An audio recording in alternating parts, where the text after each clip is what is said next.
so comfortable. Why? You should be in Just need to shake him. You should be in prison. We bailed you out. We bailed you out to come and play this season. You're out here disgracing us. You should be in prison. You facing charges. Hello guys and welcome back to another episode of the Final Third. In front of the third camera. North London derby. Done our thing. The losers over there. So I just need to pull my Vaseline. Shut up. Just need to pull my Vaseline. You have. You saw the streets. The streets cooked you. I gotta pull my Vaseline, man. So I heard the cries. You lot won't catch me lacking again. The crackle, I saw some. Hey, they were cooking. The worst thing is my phone was off, like the journey back. I turned on my phone. Ding, ding, ding, ding. I turned on my phone. Oh my god. I was like, fair enough. Yeah. You lot were killing me. Fair You're enough. singing your heart out. For sure. I nearly got into a fight because of you, man. You beefing? Yeah, You think Final Third don't ride? You think Final Third don't ride? We got some grown ass. Hey. I am gonna. Yeah. You have your host, Jules, Lavish, Come on. Banks. Banks in the building. We're the Final Third, so we're gonna jump straight to the North London derby. 3-1 Arsenal. We've got to get Spurs fan on this show, man. We need to. Yeah, And I got Tears some up my would have been sleeve. Tears would have been beautiful. Always like some tears. Yeah, so North London derby breakdown. 3-1. I don't think Tottenham actually, to be fair, Tottenham didn't come to play. They didn't come to play this. Usually when you say you don't come to play, it's like, oh yeah, they're you don't smoke. But this time they just didn't actually did not just come to play. I don't think from time the best footballers on the pitch were the two, one that was substituted and someone that came on, being that Ndombele and I say Brian Gill. Gill, sorry. Hill. Hill. No, it's Spanish. Hill. Brian Hill. It's G-I-L, but it's Hill. Brian Hill. Yeah. Brian Hill. We definitely said Gil. A little Beatles trim. So, yeah, no, they were the two best players for Spurs. I don't think Spurs actually came to the game. There was nothing in their midfield. I don't remember Højbjerg making a tackle. Their defence was very, very shaky. Their backline is very, very meek, very, very flat. And then up front as well, it was just, even the world-class players that they have, the Son and Harry Kane, there was nothing in them. And it's not, and don't use the buzzwords of like there was no passion, there was no drive, there was no desire. No, but sometimes in a derby, actually, that's what I'm saying. There was actually none of that whatsoever. Sometimes you just needed someone, like I remember towards the end when they was doing the Olays, and I saw Skip just. Sometimes you just need to do something. It's a derby. Like Tottenham were playing as if this was flipping Aston Villa away. It was actually too easy. It was too easy for North London. Why I say this too easy is because there was no difference between Arsenal playing when we played Norwich and won 1-0 and when we played in terms of the opposition and when we played Spurs, because the how easy it was. It's like, okay, don't get carried away, it's only Norwich, but Spurs put up the same fight or even a worse fight than Norwich. It was a worse fight. So that first half was sham. They didn't do anything. The second half they tried to get into it, but form, because they were out of form, it's not good. It wasn't working. Spurs tried to get into it only because Arteta let them. Arsenal let them. They had the 3-0. Arteta's a very frail manager in the sense that we won, and this is the only criticism of him today, is that moments like that, a team on better quality is coming back into that game, whether you're 3-0 up or 4-0 up, because you have to, once you're on top and you smell blood, go for the kill. Because we're not good enough to see out a 3-0 lead or at home when everyone's excited. So I'm not saying go and get another one, but just make changes which doused any fires before they become fires. Do you get what I mean? They definitely could have got 2 more goals. Yeah, they could have. They could have made it 3. They could have kept it at 3-0. They could have just finished it at 3-0.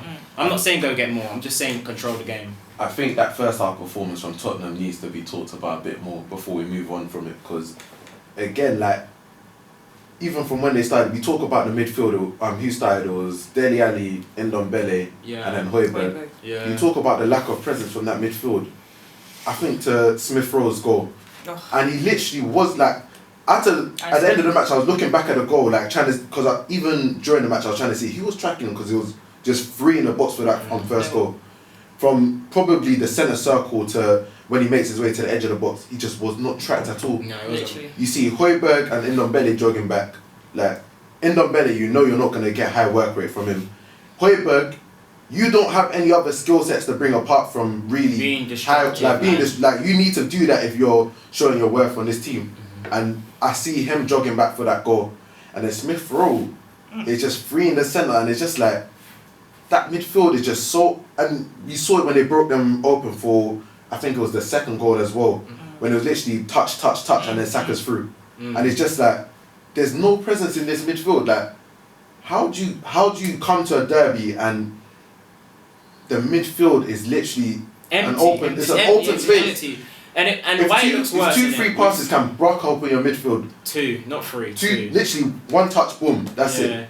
For me, it's the fact that we've seen games with like weak midfields, and that's fine. But it's the fact that you've got a weak midfield and then you've got other positions are very much out of form. So like, people who get you out of sticky situations are really not pulling up trees now. You've got Davinson Sanchez and Dyer at centre back. That's very bad.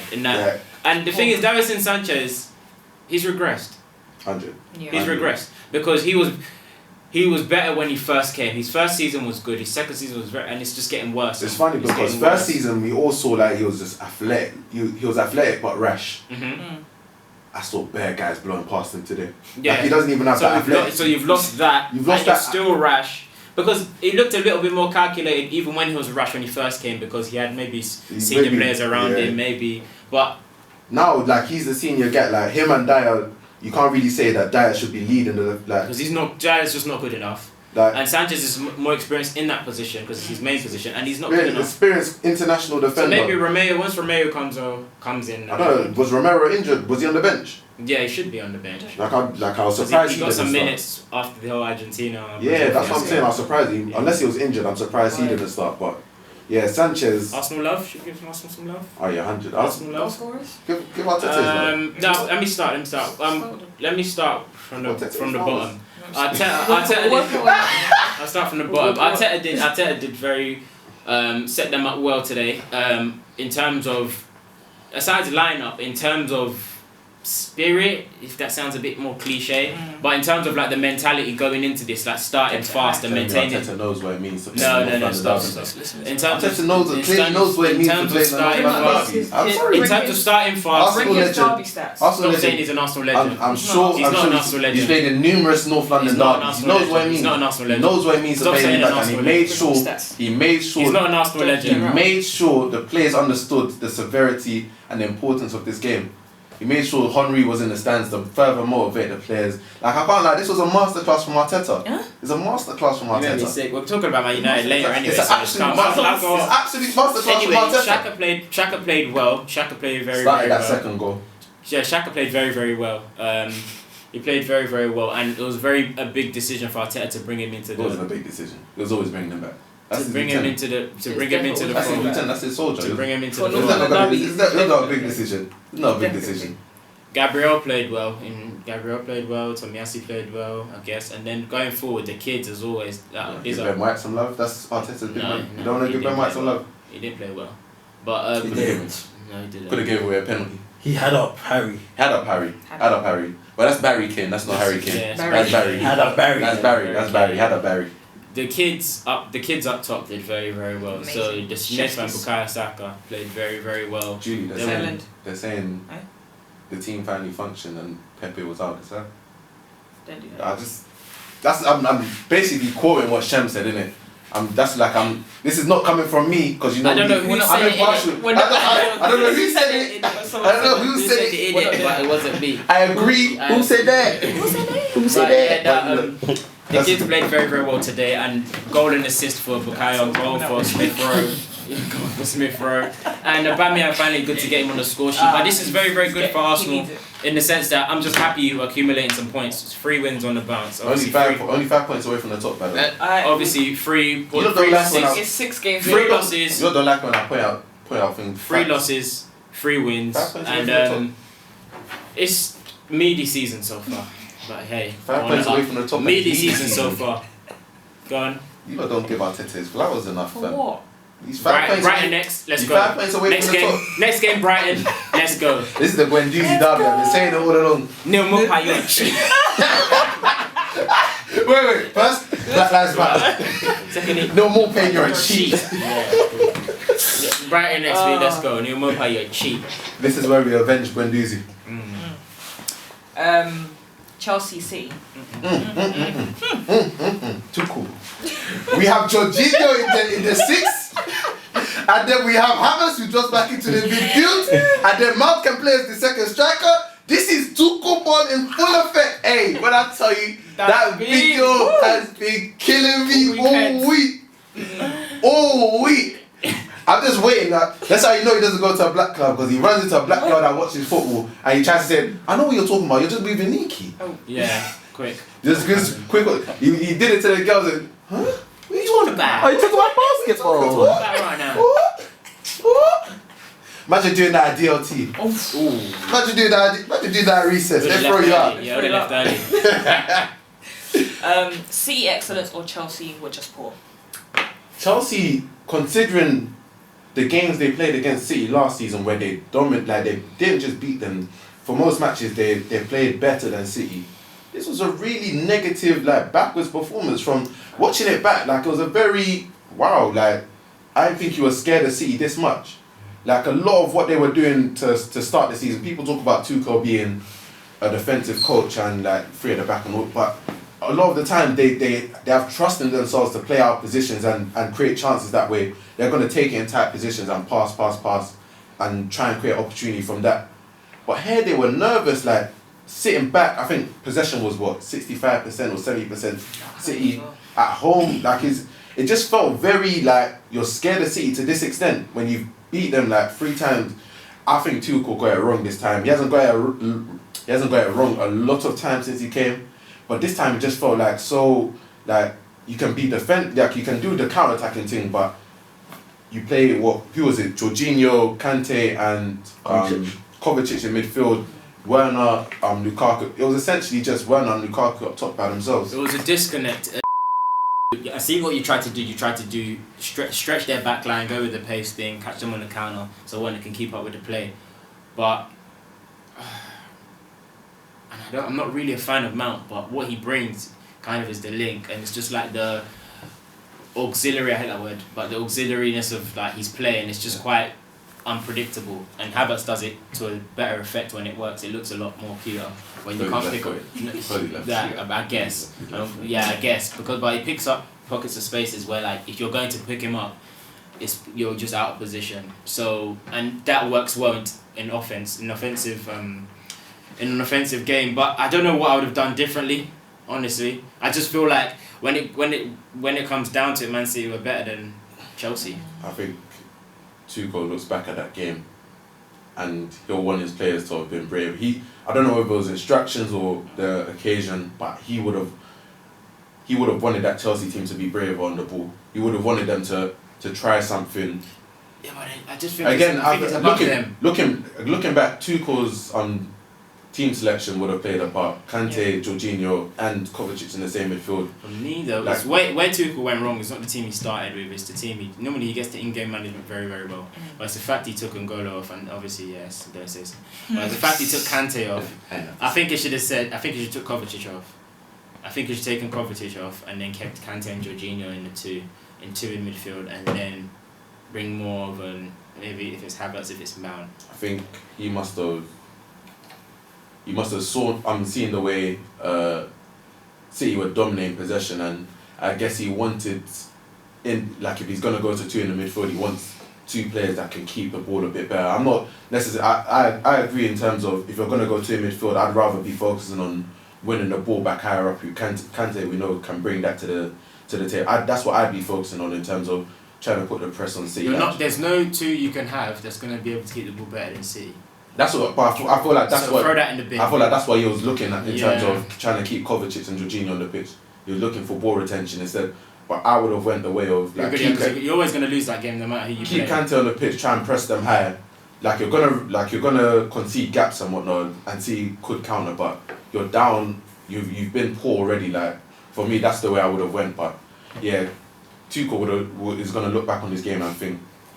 Yeah, Man City were excellent. I feel Man City were superb as well. So it's kind of like, to answer your question, it's like both not extremes, but both. It goes both ways. And City were excellent. Chelsea were bad. But just to give City their clout, KDB comes back, first game after a long time, or starts for the first game after a long time.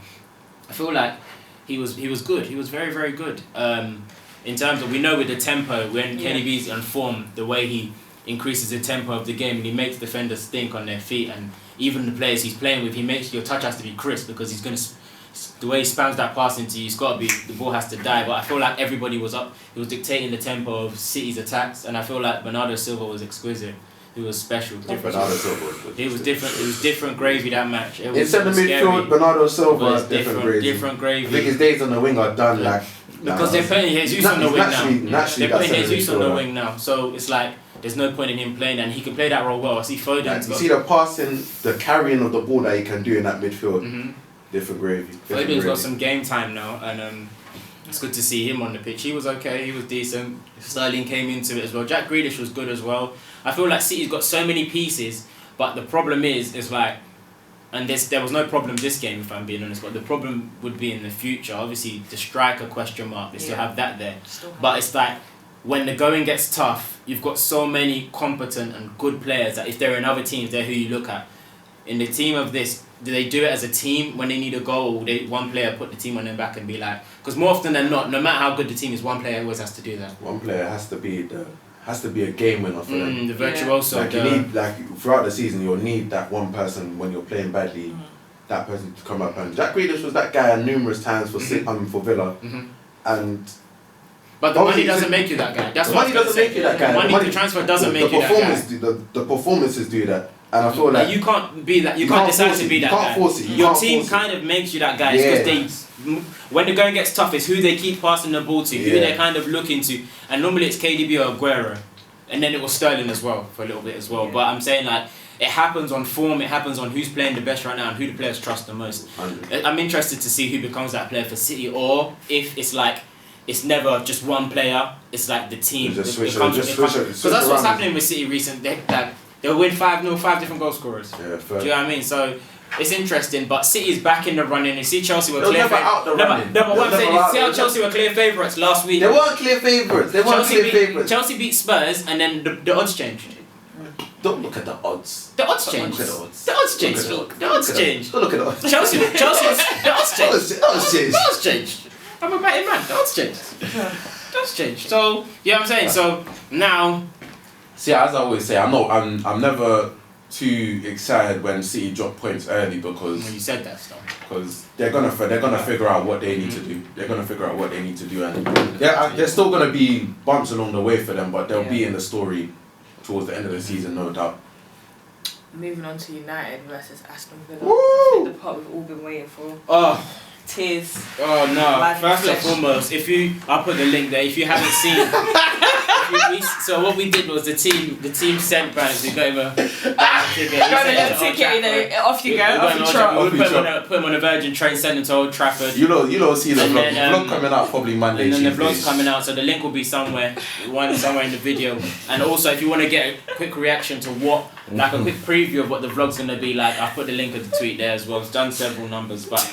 It's done such great numbers, but it was a insert here. Yeah, insert somewhere. Insert somewhere. But it's been a fantastic. It was a fantastic Saturday afternoon. Just a perfect Saturday afternoon. We wanted that because we've heard sort of how was the sound?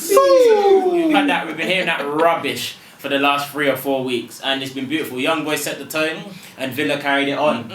Young Boys set the tone, and then who did they lose to? West Ham. And then Villa carried it on. They doubled down on it. They tripled down on it. To be honest, 3 losses in a row. But it's not 3 losses in a row. Cool. Sorry, 3 losses in 4. Cool. Anyway, what we saw was, and I'm watching it because you're trying to balance the 2 games. You're trying to balance the Chelsea one and the Chelsea City one with the Villa United one. So I'm watching it on Goals Express. But on Goals Express, they show highlights as well. And every highlight that comes through, I'm seeing is Villa missing sitters, and I'm just like, typical United. They're gonna win this game. Then Villa, Courtney House, beautiful header, beautiful header, and it's so beautiful because Banks lost Villa. Offside, by the way. Banks lost Villa, and then all of a sudden, offside. The unbeaten Man United get a penalty, and I'm thinking, Bruno's taking the penalty. When did they take Ronaldo off the pitch? Not knowing Ronaldo was there, but big up. Will we give him Haaland? Big up Haaland, Emi Martinez. Big him up, man, because he did what he needed to do. He's always cussing Martinez. He did what he needed. We don't cuss Martinez. You don't cuss Martinez. But he did what he needed to do. Got in Bruno's. They said, Bruno, why are you taking it? Why isn't Ronaldo taking it? Got in his head. Bruno said, yeah, and tried to smash it top in the middle of the goal. Not on our watch. Younger. In the Stratford end. He smashed it over the Stratford end. skied it, smashed it well over the stretch for them. Nearly hit Fergie up there. Over to you. Beautiful scenes. And then obviously Q Banks' video. Oh, beautiful. Beautiful scenes. And then that's it. You lose. And it's and that's it. And that's it. That's all she wrote. At the end of the day, United fans, you're looking at Ollie, you're thinking, in-game manage, all this typical Ollie out stuff. Glazers are crap. They don't buy us no one. I saw you with the Glazer scarf as well. That was very, very shameless. Very. But anyway, it was a great weekend. It was a great weekend. And at the end of the day, Man United, stop panicking because you're joint second, 13 points, and it's fine. It's alright, man. It's fine. Got this. Off you Can go. I go? Yeah. Can I go? Yeah.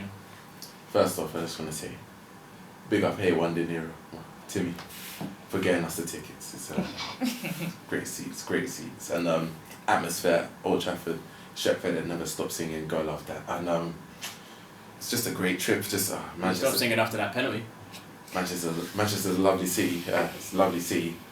Fans never stop singing for the players. Even singing Bruno's name at full time was amazing stuff. Never giving on the players. But People had like a penalty's a bullet. Hey, that match, we were woeful. You guys aren't we good, were you know. We were good. We were good to get a point. A point would have been like the best we lucky. deserved. The best we deserved. Because Aston Villa had a couple chances. Target, I don't know how you missed. Yeah. I don't know how you missed that chance. But us, if it wasn't Greenwood, it wasn't happening today.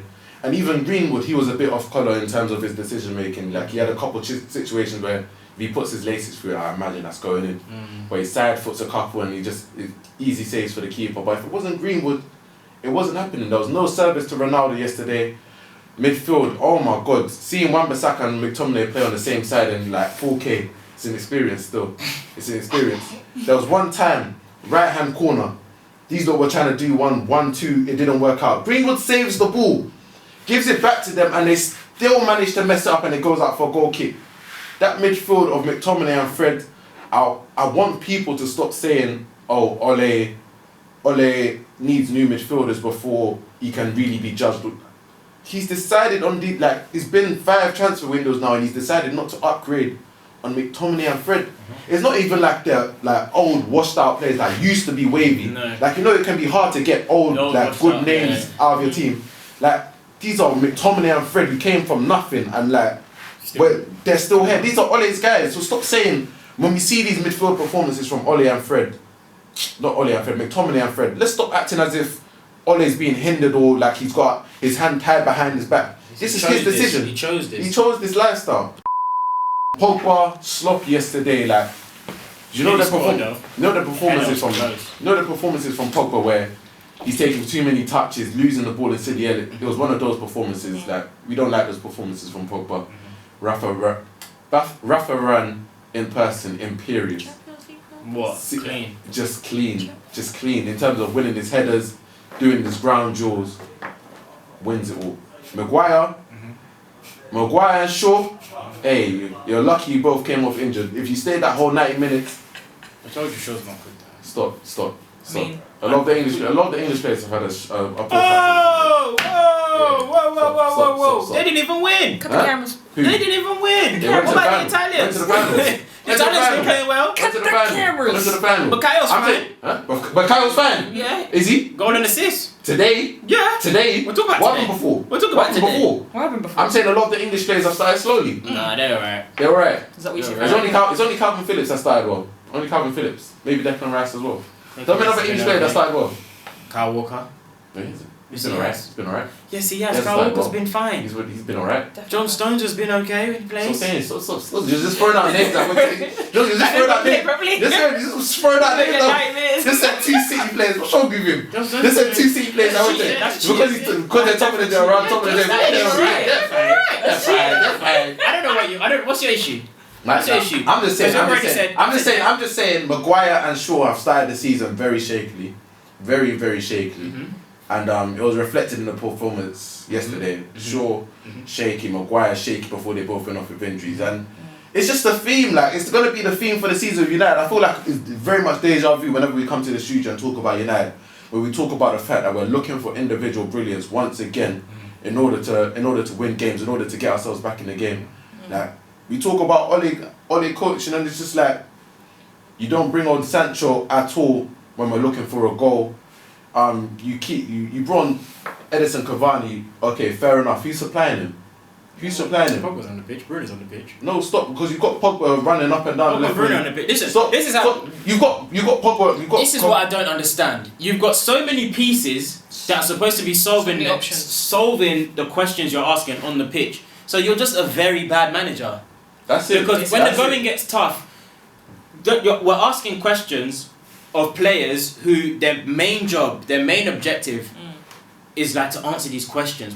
You never said who's going to make the tackles. You've not once said that.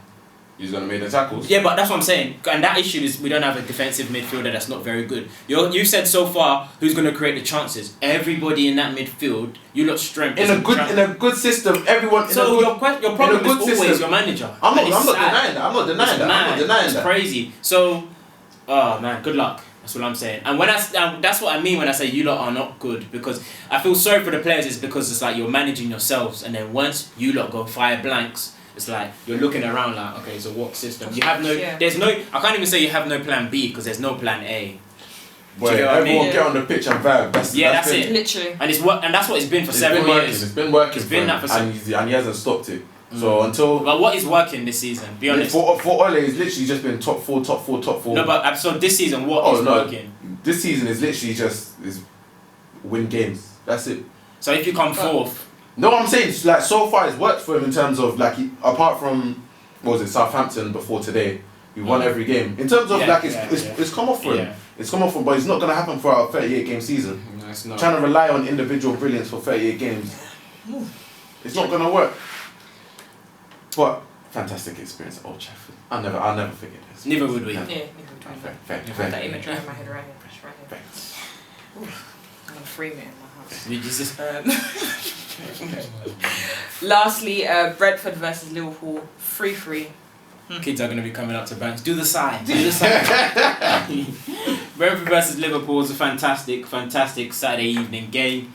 I was just interested to see. A lot of people have Ivan Toney in their fantasy football team, so we're ready to. Not we, because I got him out, but we're ready to. We're ready to like. To see what comes of this stock. Sorry, or his stock. But all in all, firstly, shout out to Mo Salah, 100 goals. 100 goals for Liverpool. 100 goals for Liverpool. But the game was actually very, very good in terms. I don't think both teams were excellent. I don't think Brentford was excellent. I don't think Liverpool were excellent. But it's just Liverpool gave Brentford a lot of there was a couple blunders, a couple lapses in defence, what allowed Brentford to get about two of their three goals. But in the remaining, like Uncle said in the cab on the way here, why take off a midfielder when he's just scored and you're on top of the game? So then you're creating more of a challenge for your midfielders when everybody's tired and when it's a game that's gonna go it's been going end to end.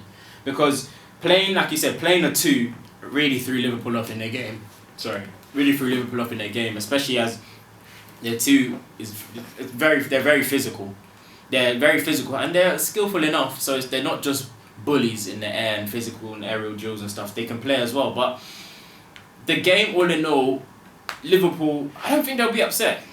In the grand scheme of things, if you're going to look at the game, the fact that they got a point from I think they'll be upset because they had more than enough chances to kill it off, especially towards the end when Brentford were pushing. But I'm saying I don't think they'll be upset in the sense that they could have lost. They could have, but at the same time, you've got the 3-2 lead. At that point, you've got the 3-2 lead, and then you're pushing. You was never really like the worst team in the match. I wouldn't say Liverpool for many stretches were the worst team. Brentford definitely had their spells. They employed a good tactic where like isolating Trent at the back post. Like it was cash money every time. But Liverpool's done more than enough of their own threat where they was creating their own chances. I think Liverpool will be a bit disappointed that they didn't win that match, especially because the equaliser came so late and it came off the back of missed chances from them to really put the game to bed. That's true. Yeah, no, actually there'll be. I take that comment back. I've just remembered some sitters at the end. Yeah, and the Liverpool will be a bit frustrated, especially as well. Yeah, how could I say that? Especially as well as the rivals, a lot of them dropped points. More or less everyone dropped points. But City winning, City were behind anyway. Yeah. So they just caught up with the pack. But all in all, though, I think it's been a great Premier League week. Curtis Jones, screamer. It's the Barclays. Is there any other games I wanna quickly shout out before? Mikel Antonio back on the goal trail. 2-1. Rafinha clean goal. Ismail Assar, I told you lot to put him in your fantasy. Told you lot. Yeah, you did. Told you lot. Let's do this. So we've got, you can do it, top of the league. Who is it? Top of the league, ALRFC, Alexia Rowe. Alexia Rowe. Come on, Alexi. Get it. See, I saw the name already. My boy is already Alexi. They got 49 points. In goal, they had Sanchez. At the back, they had Trent. Oh, no, they're playing tomorrow. Sanchez playing tomorrow. Tismikas, Shaw. How much points? Oh, she captained Salah. She got Ismail Assar, Greenwood, Rafinha. She got Salah. She's listening to the show. She's listening to the show. Tony, I promise you. Yeah. Antonio, give us a.